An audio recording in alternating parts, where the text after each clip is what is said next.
হরে কৃষ্ণা। আশা করি সবাই ভালো আছো।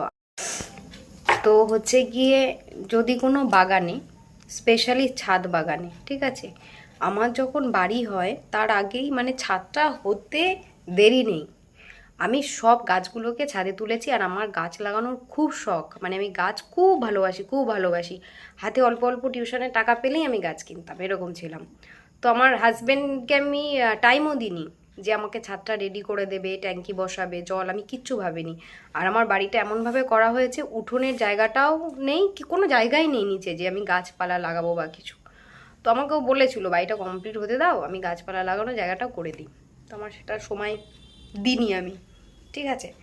তো তারপরে গিয়ে তখন জলটা আমি সেভাবে জল ছাদে তুলতে পারতাম না, ওই ম্যাক্সিমাম জল তুলে দিত শুধু গাছে দেওয়ার জন্য। তারপরে হচ্ছে গিয়ে ও যখন জলটা দিয়ে যেত, ও তো ডিউটি চলে যেত, আর আমি সন্ধ্যার পরে জলটা দিতাম। তো যখন ছাদে উঠতাম, লাইটেরও সব লাইনগুলো মানে তার ফেলা আছে, মানে ইনকমপ্লিট বাড়ি যেহেতু, ফোনের লাইট নিয়ে গিয়ে ছাদে জল দিতাম। এবার তখন তো ঠিকঠাক করে কোনো গাছ দেখাও যেত না, এবার আমি মগে করে নিয়ে নিয়ে জল দিতে দিতে দিতে দিতে, যেগুলো ধরো সামনের দিকে আছে আমার, তো সেই গাছগুলোকে আগেই কমপ্লিট করব, আমি সেটাই করতাম। সামনে দিয়ে দিয়ে দিয়ে 2 বালতি করে জল তুলে দিত। তো তারপরে জল দিতে দিতে যেতাম যেতাম যেতাম, জল যখন শেষ হয়ে যেত একদম, ঠিক আছে, ফুরিয়ে যেত একদম, বালতির সাথে টাচ হয়ে যেত, তখন দেখতাম যে কিছু গাছ ইনকমপ্লিট জল পায়নি, কিন্তু তাদেরই জলটা বেশি প্রয়োজন ছিল। বুঝতে পেরেছো কেন আমি বললাম? তখন দেখছি তাদেরই জলটা বেশি প্রয়োজন ছিল, কিন্তু তাদেরকেই আমি জল দিতে পারলাম না।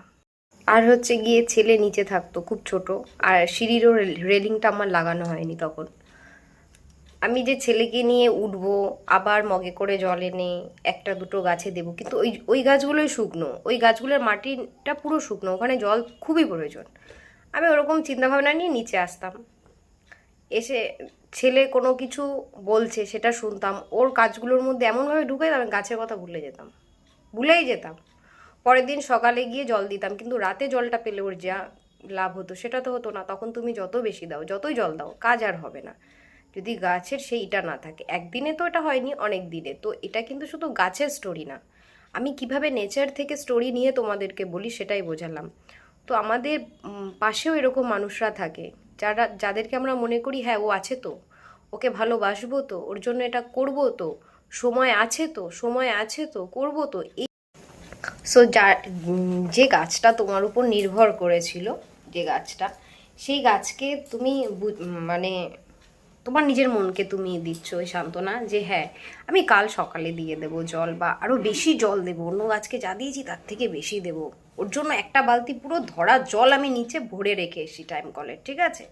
এই 2 বালতি জল শেষ হয়েছে, কি হয়েছে, আমি ওই বালতির জলটা ওকে দেবো, তবে এখন আর পারবো না, কালকে দেবো, ঠিক আছে।